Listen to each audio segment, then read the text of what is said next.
Hey there and welcome. Today we're going to be talking about the functional trainer alternating shoulder press.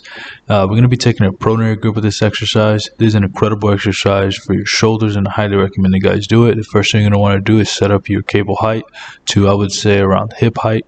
And then once you have that set, your rotation arm, I will put that at, two or three, depending on how wide your shoulders are. And then you want to choose the appropriate weight. So make sure you start off light, make sure you can do 20 repetitions comfortably, and then slowly start to increase the weight every other week or so. But once you're set up, you just want to make sure that you're right next to the cables and that you're pressing in an upward fashion over your head. So don't press forward and don't press backwards. Just press right over your head. Try to get your bicep by your ear. That's basically what you want to be aiming for. And make sure you do it in a slow and controlled fashion, like I said, with a tight core. But before we continue, here's a word from today's video sponsor. I'm today's video sponsor. And if you'd like help losing fat or gaining muscle, there are a few ways I can help you down below. Either set up a free consultation with us, purchase through one of our free affiliate links, or purchase one of our instant access affordable training programs. Can't wait to be of service to you. Now let's get back to the rest of the video. So let's work our way from down up. So from the bottom up.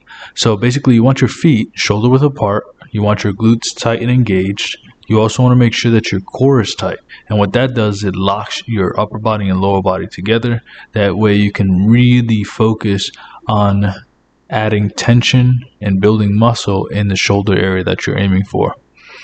Once you have that in place, what you want to do is bring the weight down to around shoulder level or right underneath your chin.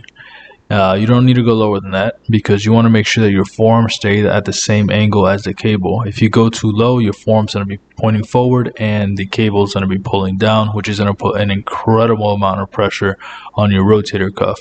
And then once that goes, it's very hard to do anything where you're pressing overhead. So just make sure you avoid that. You don't need to go lower than this, basically. And then when you go up, go all the way up and do not pause. Meaning like once the other arm comes down, go again. So the reason we do that is because we want to keep as much tension on the muscle as possible. We don't want to take breaks and lock our elbows out at the top because then we're taking away tension off of the muscle and we're putting it more on the joint. The next thing I want you guys to do is make sure, like I said before, is that you do it in a slow and controlled fashion. If the weight's too heavy, lower the weight. Just keep tension. That's what your body doesn't understand how much weight you're lifting. The body only knows how much tension you're keeping on the muscle itself. So lower the weight and make sure that you're doing it in a controlled fashion. Another thing I want you guys to avoid is excessively arching your lower back. That's why I'm telling you to keep your core tight, because if you don't, then your lower back's going to start arching. You're basically going to be pressing forward and like this, and you're going to miss out on the exercise. This is not good. If you try it on a light weight, you'll see what I mean. Also, we don't want to be doing a push and press. We just want to keep nice strict form. That way we can minimize any injury and focus mainly on muscle growth. You also don't want to be leaning towards the side that you're pressing. Just stay upright and that's it. Another common mistake is half reps. Don't do half reps at the bottom of the range and don't do half reps at the top of the range. What we want to do is full repetitions all the time. That way we can get the most out of this exercise and minimize our chances of injury.